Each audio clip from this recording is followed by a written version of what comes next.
I focus on the Knicks. If you watch my other podcasts, I haven't really been watching these NBA games. So when I watch teams for the first time, I usually just focus on one team. So I really focus on the Knicks.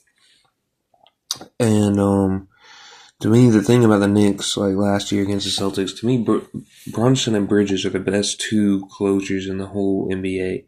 Not the best players by far, really, but they're the best two closers. And Brunson didn't even do it that much tonight. I think a lot of the stuff he was getting was floaters. He was just getting by James Harden and just getting easy floaters. But they're leaning jump shots, especially the mid range jump shots. I don't think either of them did that in the clutch tonight. But Bridges did have one leaning three. You just can't block their shots, and they hit them so well.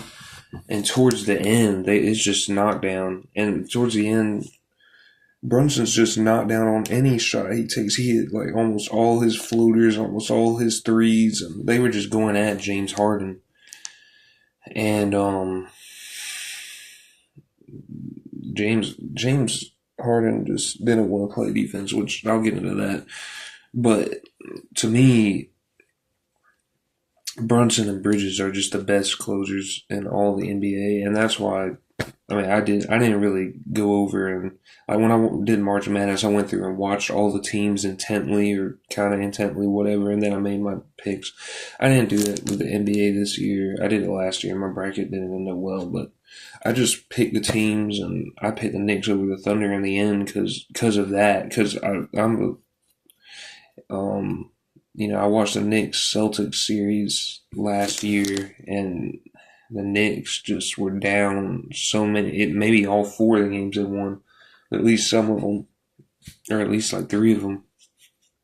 And it would just get to a point where Brunson and Bridges would take over, especially Brunson. But I think Bridges gets underrated in his clutchness too, because he has shots that can't be blocked with his high release and his leaning ability, and he just has the clutchness to knock them down at a super high rate.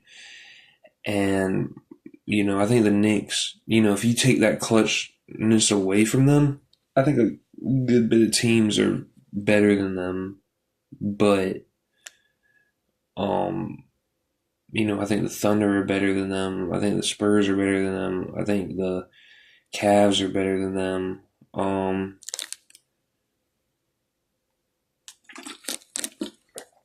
Honestly. But,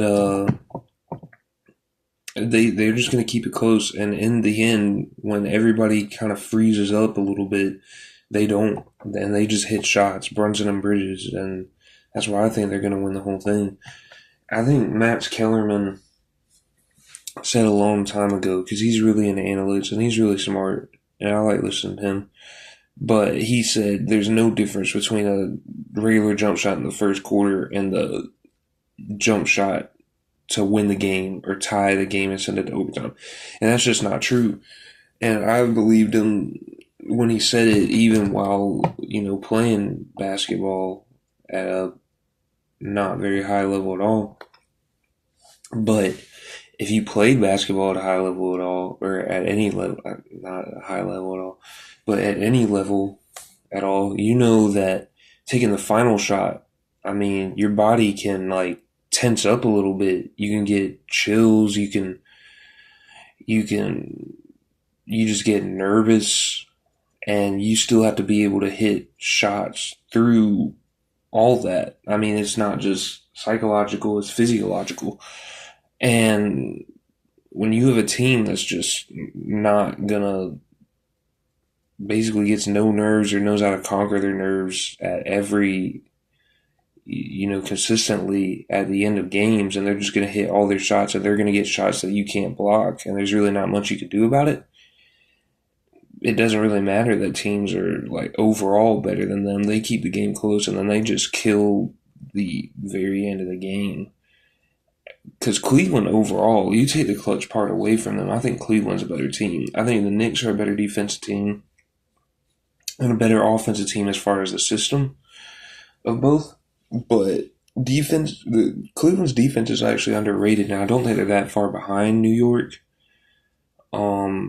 but to me, they have three of the four most talented offensive players. And I'd say Mitchell's first, Harden second, Towns is third, and I'd say Mobley is even more talented offensively than Brunson as far as his ability to get to the rim, his dribble moves, how wide his crossovers are, how he can get players to go to the other way, he can go to the post, he has aggressive spin moves, all this stuff.